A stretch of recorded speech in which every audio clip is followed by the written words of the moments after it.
Hello, so in this video we're going to talk about a subconscious program that is rife in our collective consciousness, and that is a subconscious program around people pleasing. So I remember maybe about 7 years ago, somebody, one of my friends, sort of saying to me, "Or do you find it hard to say no?" And I was like, no, I can say no if I want to say no.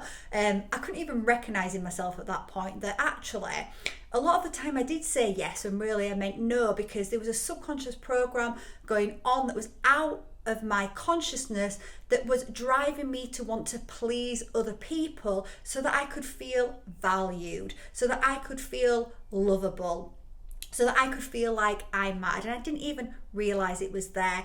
And having worked now with so many clients, at some point in the journey with them, we've had to deal with this subconscious program around people pleasing. Because what does that program really say to us? Well, that program says to us that if I was to please another, I will be valued. Therefore, I won't be abandoned. I won't feel like I am unworthy or unlovable. And where does that program come from?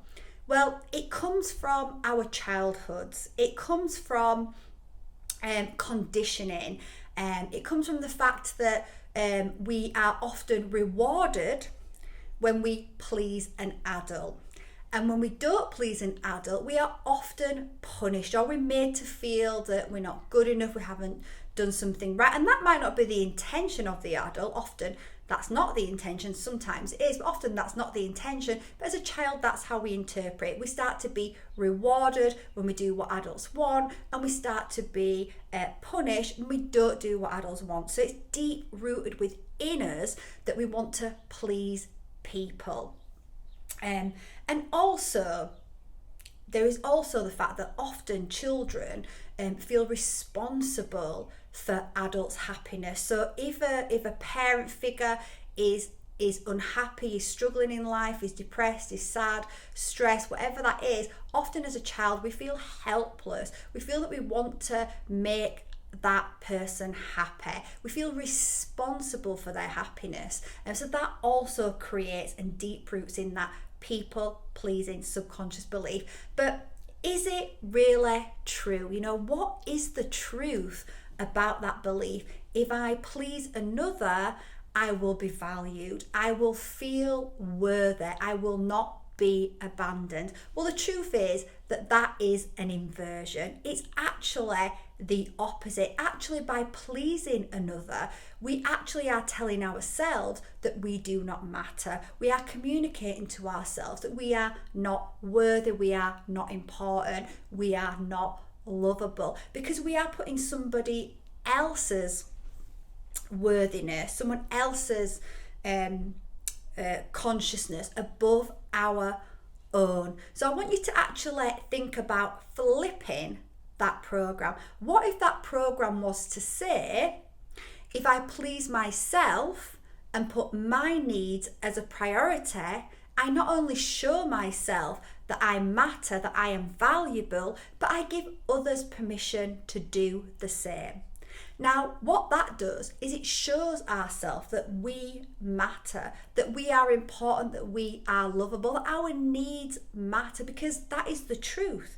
Our needs do matter and we are important, and we have to show ourselves, because by not showing ourselves that, by always putting other people's needs above our own, we're actually abandoning the self. So we're actually giving ourselves that which we are trying to move away from. So we must not abandon the self. We must come back to the self and remember that if I please myself, if I put my needs as a priority, I not only show myself that I am valuable, therefore increasing my self-worth, my self-esteem, but I also give others permission to do so. So I'm going to be teaching any children in my environment that they matter, that their needs are important, that it's important that they follow their joy. Now, I'm not saying that you just disregard everybody else's needs. And sometimes we have to prioritize other people in our life, like children, of course. And sometimes we will compromise. I do things with friends that I don't always particularly want to do, but I do it because I want to spend time with them, because I love them, and I love that aspect of it.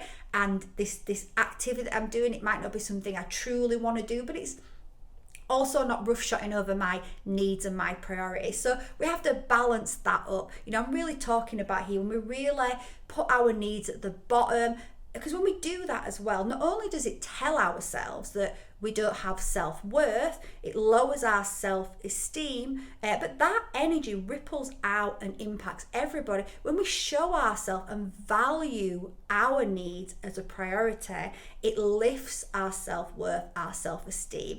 It lifts our vibration, our energy, and that ripples out and impacts everybody in our life. Now, when we start to change, when we start to realize that we have this subconscious program, first thing we have to do is become aware of it. When we start to become aware of it and bring awareness to it, then we can start to make different choices. We can start to say no to things that are not in alignment with our values, with our needs, and start to put ourselves first. Now, when we do that, we might have people in our life that do not like that because they're used to the energy that we've been in. But the people that really value, respect you, they will be okay with that change. In fact, it will trigger often that change in them as well, indirectly.